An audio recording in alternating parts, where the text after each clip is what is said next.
The mid-season buys are here for SuperCoach. Not only does that mean best 18 for the next 5 rounds, but it's also really the final time to get a serious crack at moving your rank, improving your team so that out of the buys in those final few months of the year, you get a real true reflection of where you are placed in your rank and a great opportunity to know where to defend, attack, and how to use those by then critical final few trades in your SuperCoach season.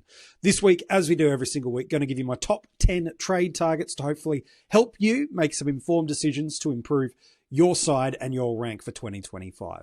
My number one trade target this week, I do not love it, but I think it's the best we can get you for this week as a downgrade. It is Campbell Gray from the Richmond Football Club. Defender, forward eligible, which is handy if you could pair him with the likes of a Nick Martin. Squad versatility and depth is going to be super critical over these final few months of the year. A negative break even. He'll play this week, given it's an interstate game, and often seems to only get games when it correlates to Noah Bolter being unable to play, but he actually's got some forward craft about him, has done that at lower levels to the AFL and done it with some relative success.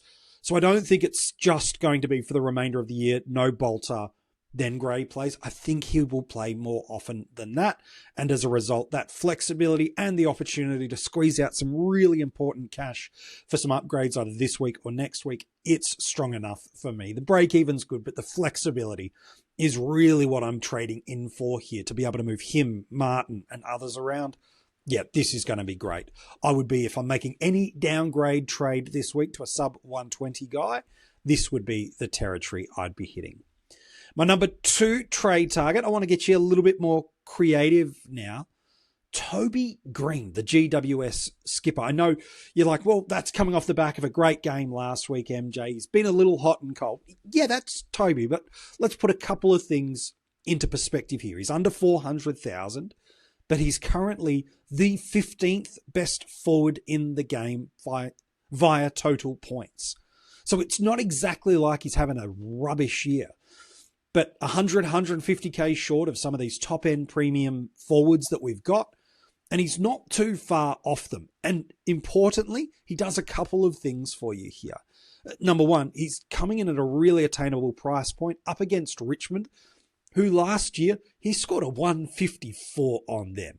And he doesn't just beat up on good teams. He destroys bad teams with his scoring elements. He's absolutely phenomenal. When it's his day, Toby, he fills his boots. He doesn't just get you the 90s. He's got 130s, 140s, 150s about him.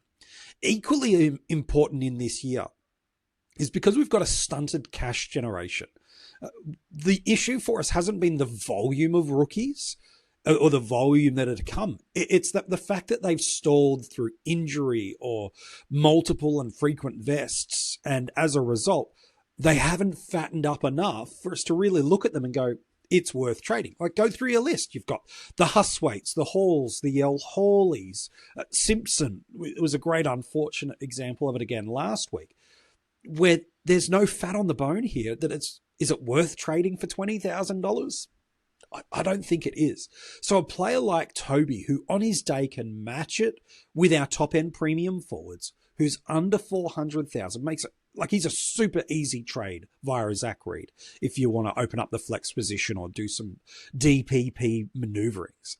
And all of a sudden you get a guy who on his day can be with the top tier of our guys.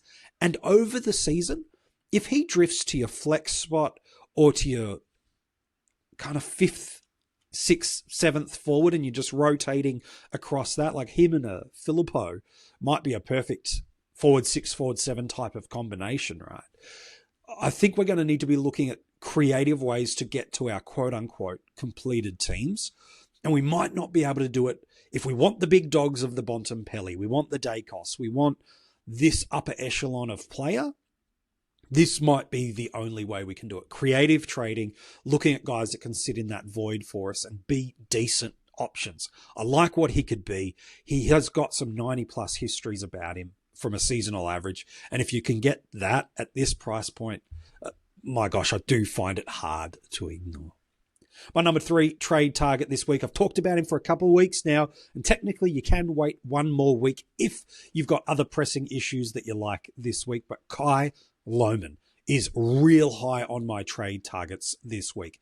He has dropped a ton of cash. Let's put it in perspective. He was nearly 500,000 last year, and his current price point is just 21,000 more than what Sam Lawler started the year at. So let's call him what he is. A glorified, expensive rookie that has got a history. A 50 last week was his top score. He's playing the Dons on Thursday night. The last time he played them, he pumped out a 93. He hasn't kicked a goal this year. He's had so many injury-impacted and vest-affected games. This was the first one that it didn't happen and finally started to look much more like himself. I like him for a couple of reasons. Not only does he have the round 16 bye, where from a forward perspective, it's easier to navigate than other rounds, but at this price point, it enables you to do a couple of things. One, if you want to jump off of a topped-out rookie, you can do that. So Zach Reed's maybe the most obvious illustrative point. Again, not in the same line, but the most obvious illustrative point. Him, you've freed up 150 odd K and away you go into your upgrade cadence to bank for next week or to activate this week, should you want to or choose to do that.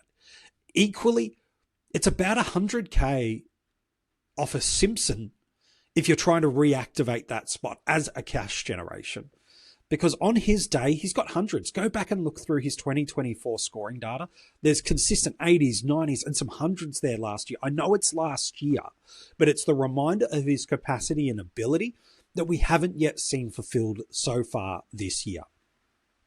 At this price point, at basically a glorified rookie zone, in a good favourable matchup against an Essendon defence that has just been absolutely smashed. What is it? It's Pryor and McGrath this week that are ideally in their best defensive six. My gosh, Lohmann and the Lions could have a field day, let alone are they actually running a mid-season draftee that's getting picked tonight that plays the night after. Like this could be a great week. You can wait the week, but if you're trying to reactivate a dead red dot cash cow, or free up some valuable stuff. He is best 22. He is playing every game, and you're getting him at the lowest price points that you possibly can. I like Kyle Lohmann. He's one of my more bullish maneuvers this week. Part of me wanted to put him at 1, but the reality is the fact you could get him still next week at a pretty attainable price just meant I couldn't put him in that spot. My number 4 trade target this week is Jye Caldwell. Last year, he went on a run post-buy of 105 and multiple 120 plus scores for the last year. You look at the injury-impacted games and building up his tank games in this year, you can see that he's not quite there. But last week and the first couple of games of the year, Jye Caldwell is a legit premium option for us in SuperCoach. So to get that at under $430,000, that's nice. Let's put this into some contrast for you. Ryan Marich has got a really high break even. He's been a great pick for us this year, but it is time to go, or you're just going to run him for the year. As far as I'm concerned, you're at that destination point and maybe luxury trader after that. But such a high break even. You make $50,000 if you go from a Ryan Marich down to a Jye Caldwell. Unheard of, because Jye at his best is a 105 to 110 SuperCoach performer. And to get that while making money off a Marich, yeah, I'm all in.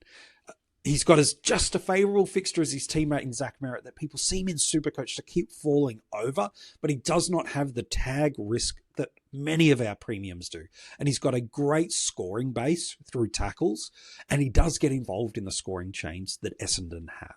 I really like Jye Caldwell as a pick in SuperCoach.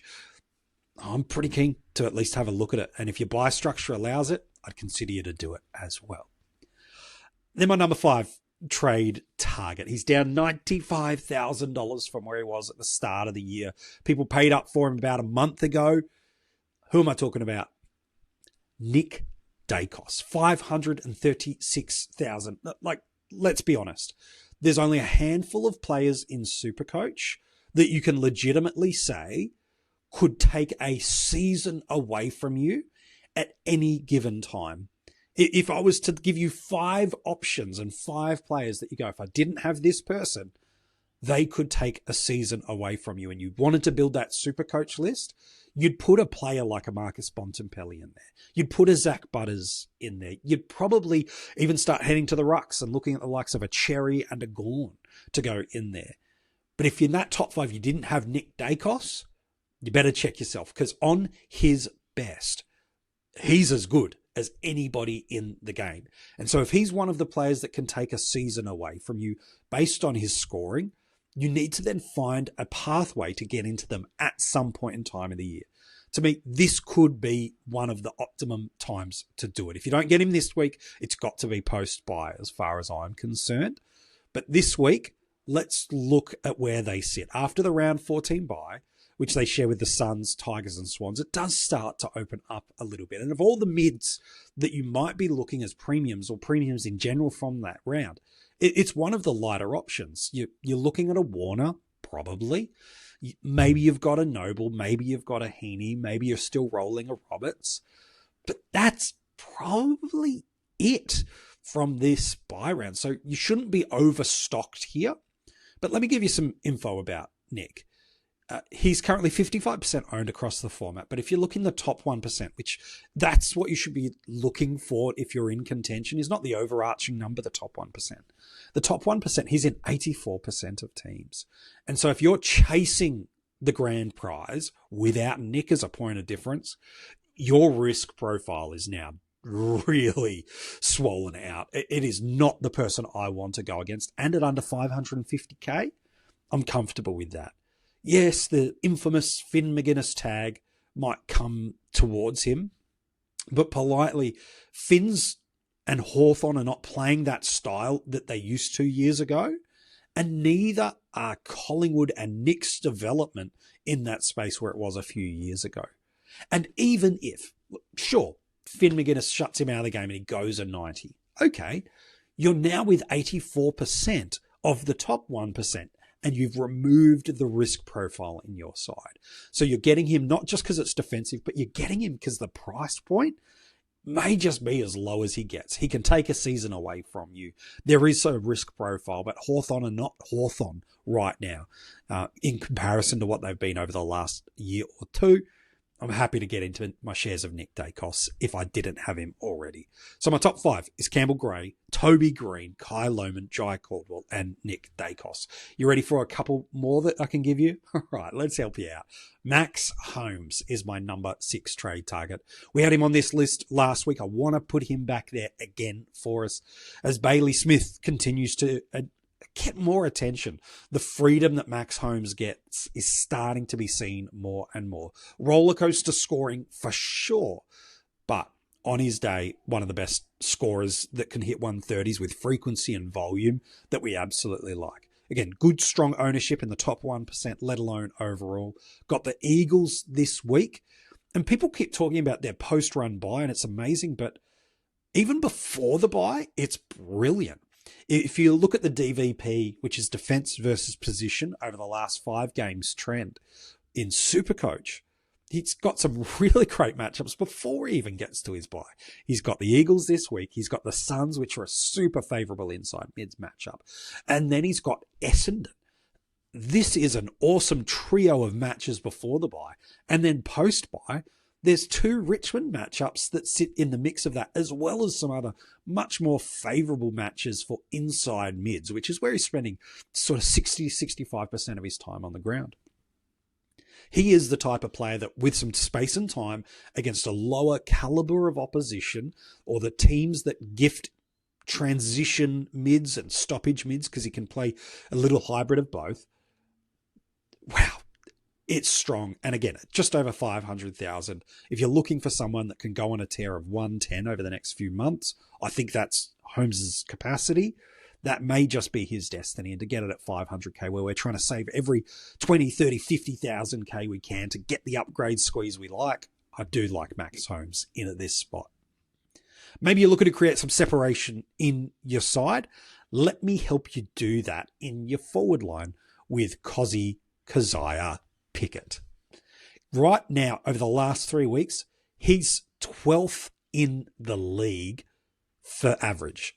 In the entirety of the league for SuperCoach, in the last 3 games, he is absolutely cooking at the moment. He's got St Kilda this week, which could get scarily big, much like it did for us last week. And he's currently the number 6 forward for the year, ahead of the likes of Petrarca, Warner, Kennedy.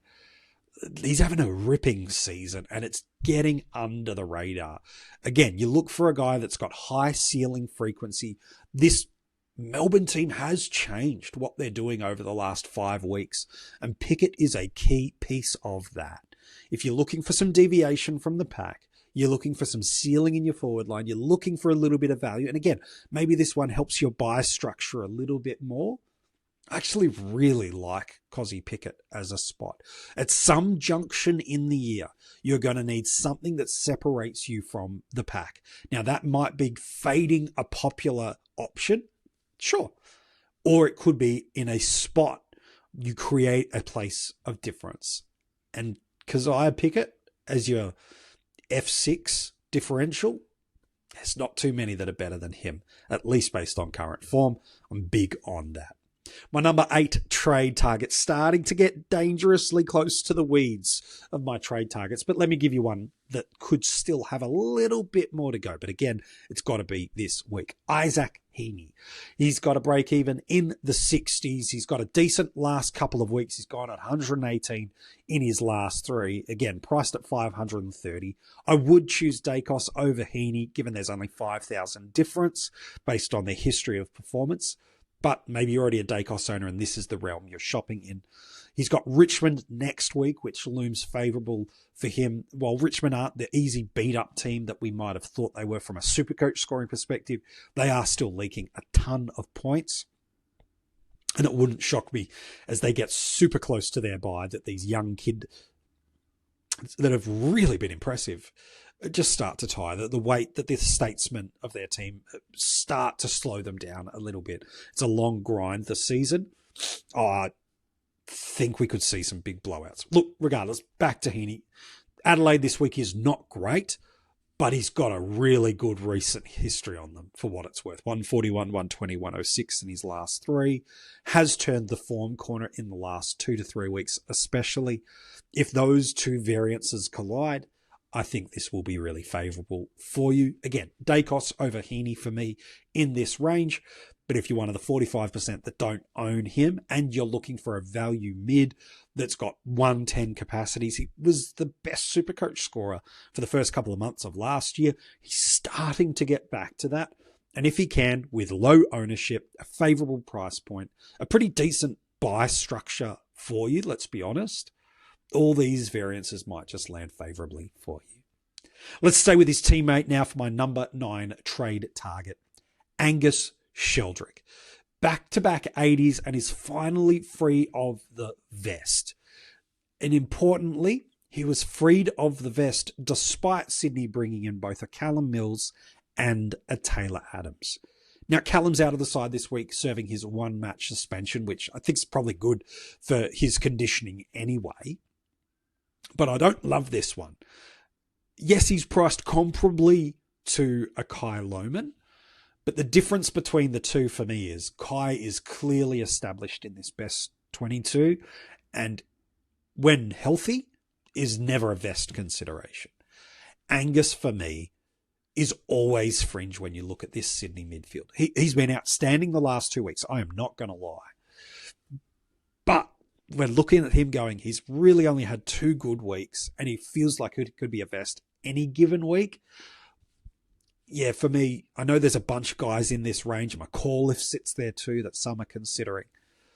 I don't love the Sheldrick pick, I'm not going to lie, but I'm putting him in there because maybe, just maybe, in your team, it's what you need.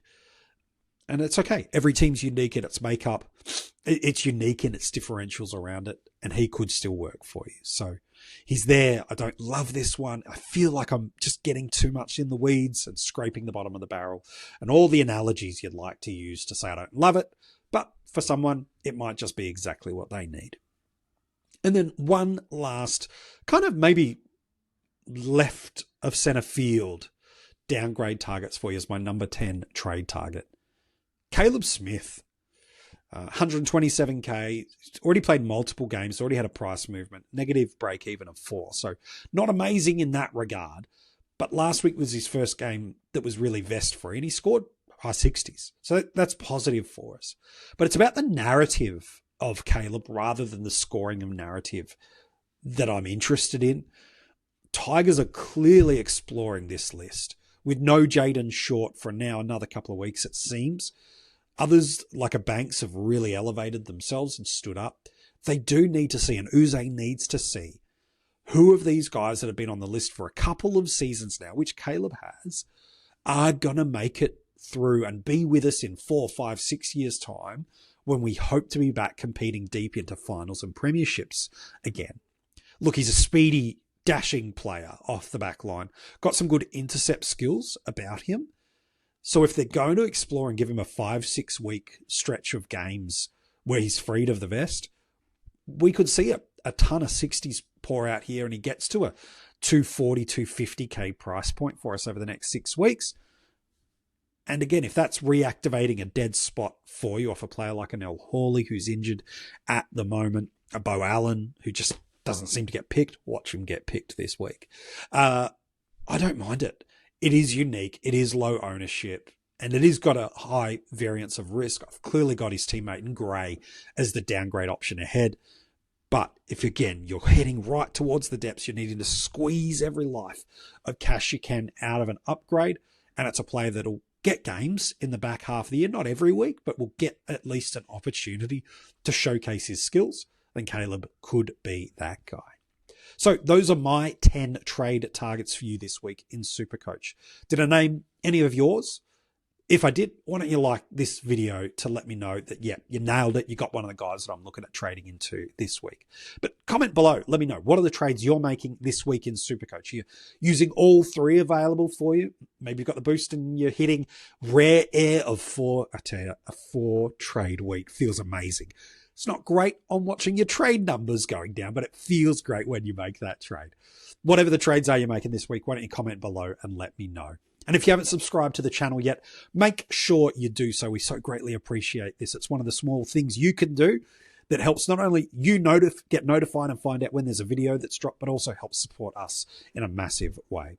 Hey, thanks so much for tuning in. We've got our strategy session on the channel. You can go and check that out. We've done an AFL fantasy version of the top 10 trade targets.